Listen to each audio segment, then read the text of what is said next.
देशाच्या नकाशावरती auto hub म्हणून ओळख असलेल्या चाकण औद्योगिक वसाहतीमध्ये सध्या रस्त्यांवरती खड्ड्यांचं साम्राज्य पाहायला मिळतं आणि याच खड्ड्यांमुळे या ठिकाणी मोठ्या प्रमाणामध्ये वाहतूक कोंडी होते आणि या वाहतूक कोंडीचा त्रास या ठिकाणी असलेले नागरिक असेल त्यासोबत कंपनीमध्ये येणारे कामगार यांना होताना पाहायला मिळतं. कारण की या परिसरामध्ये असलेल्या ज्या 20 कंपन्या आहेत त्या 20 कंपन्या स्थलांतरित होण्याची घोषणा केल्यानंतर प्रशासनाला जाग आली. या ठिकाणी उद्योगमंत्र्यांनी दौरा केला. मात्र दौरा केल्यानंतर या ठिकाणी जी डागडुजी करण्यात आली ती सुद्धा दुसऱ्या दिवशी पावसाने वाहून गेली आणि त्यानंतर येथील जे स्थानिक आहेत ते स्थानिक सध्या उपोषणाला बसलेले आपल्याला पाहायला मिळतं. आपल्यासोबत जे स्थानिक बसले जिल्हा परिषद सदस्य गणेश बोत्रे, खरं तर उपोषणाला तुम्ही बसलात, नक्की काय एकंदरीत मागणी आहे तुमच्या? तुम्ही या परिसरामध्ये औद्योगिक वसाहतीमध्ये उपोषणाला बसलात. खरं तर आम्ही कालपासून उपोषणाला या ठिकाणी बसलेलो आहेत. त्याचं महत्त्वाचं मेन कारण आहे आमच्या परिसरामध्ये ज्यावेळेस उद्योगनगरी आली आमच्याकडं सुजलम सुफलम होण्याची स्वप्न आम्ही सर्वांनी पाहिली. परंतु हे सर्व सुजलम सुफलम होत असताना MIDCने या ठिकाणी चांगले रोड बनवले नाही, PMRDने रोड बनवले नाही, म्हणून खऱ्या अर्थानं 500-550 लोक आमच्याकडं मृत्युमुखी पडली. अपघातामध्ये कित्येक माझ्या माता भगिनींचं त्या ठिकाणी कुंकू पुसलं गेलं, कित्येक मुलांना त्या ठिकाणी आपले वडील गमवावे लागले, कित्येक आईवडिलांना त्या ठिकाणी आपला मुलगा या रोडच्या परिस्थितीमुळे गमवावा लागला. त्यामुळे खऱ्या अर्थानं आम्ही या ठिकाणी उपोषणाला बसलेलो आहे. आणि त्याचबरोबर खरं तर 2 दिवसापासून ज्या विषयावरती चर्चा होती, खरं तर उद्योगमंत्री या ठिकाणी येऊन गेले. मला एक PMRDचा छोटासा भोंगा कारभार तुमच्या समोर आणायचा आहे. 1-1 किलोमीटरच्या रोडला 12-12 महिन्याची डेडलाईन दिली. इथं तर एक निगुजा आणि मधला MIDCतला एक रोड आत्ता PMRD करते, एक 1.25 किलोमीटरचा रोड आहे, त्याला 12 महिन्याची डेडलाईन. म्हणजे 12 महिने लोकांनी त्यांच्या त्या ठिकाणचा इन्फ्रास्ट्रक्चर उभं करत असताना त्या ठिकाणी गाड्या येणार, त्या ठिकाणी ते काम चालणार, एकदम संत गतीने चालणारं काम 12 महिने तिथल्या लोकांनी त्या ट्रॅफिकच्या समस्येला त्या ठिकाणी फेस करायचे. एकदम छोटे छोटे रोड आहेत की ज्याला खरं तर पाऊण किलोमीटरचा रोड आहे, त्याला 12 महिन्याची डेडलाईन दिली. तुम्ही जर कॉन्ट्रॅक्टरला पैसे देता, कॉन्ट्रॅक्टरला त्या ठिकाणी काम करण्याची वर्क ऑर्डर देता, मग तुम्ही 12-12 महिन्याचा वेळ का त्या कॉन्ट्रॅक्टरला देता? ह्या कॉन्ट्रॅक्टरांच्या मागं कोण आहे? खरं तर मला तुम्हाला अजून एक प्रश्न तुमच्या माध्यमातून विचारायचा आहे.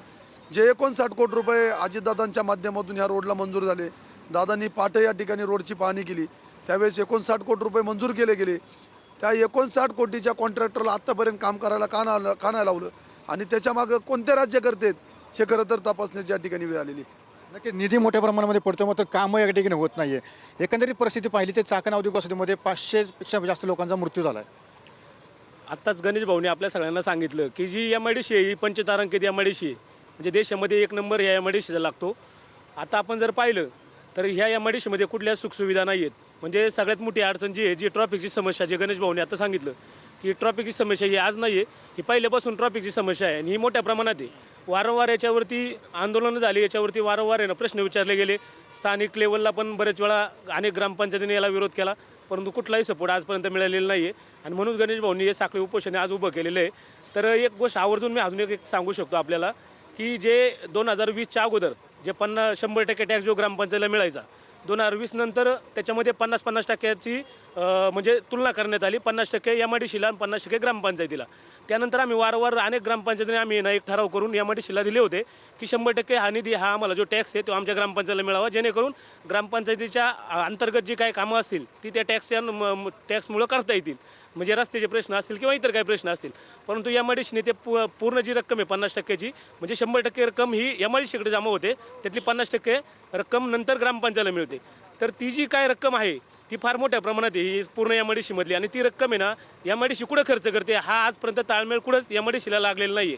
जर आपण पाहिलं आताच गणेश भाऊंक जे MIDCने जी काय उत्तरं दिलेली आहेत किंवा जे काय आकडेवारी दिलेली आहेत, ही आकडेवारी पूर्णपणे चुकीची आहे. आज जर समजा 4 वर्षामध्ये जर MIDCला 116 कोटी रुपये टॅक्स जर समजा ग्रामपंचायतीच्या माध्यमातून जर मिळत असेल कंपन्यांचा, तर तो जेव्हा 58 कोटी रुपये त्यांनी ग्रामपंचायतीला रिटर्न केले आणि उर्वरित जी काही रक्कम आहे ती त्यांनी रस्त्यावरती खर्च केली असं दाखवलं. त्यानंतर लाईटचे काय संबंध, लाईटचे काय प्रश्न असतील त्याच्यावरती खर्च केली असं दाखवलं. ती जर आपण अमाऊंट पाहिली तर 213 कोटी रुपये त्यांनी या भागामध्ये रस्त्यावरती किंवा बाकीच्या याच्यावरती खर्च केले. मग हे नक्की खर्च केले कुठं? जर अडचण तीच आहे, रस्ते तेच आहेत, फक्त वर्षाला तुम्ही फक्त खड्डे बुजवताय आजपर्यंत, मग हा रक्कम ही कुठं खर्च केली कुठं? तर आता गणेश भाऊने सांगितलं ही खरी वस्तुस्थिती आहे.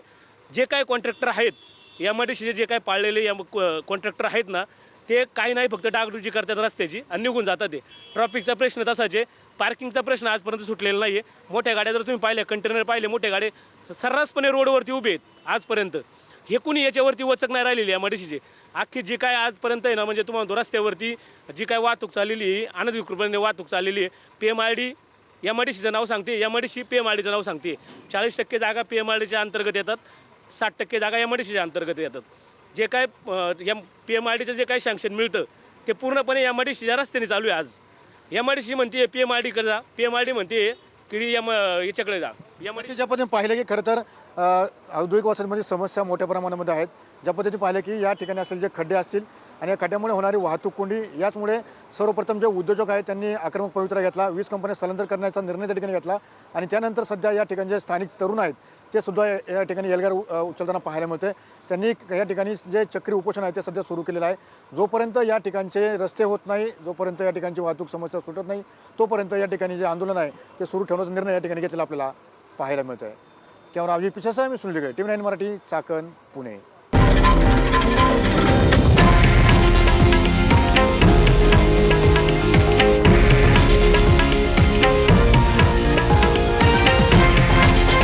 हे आहे देशातील नंबर 1 न्यूज नेटवर्क आणि आपण पाहत आहात TV9 मराठी, एकमेव.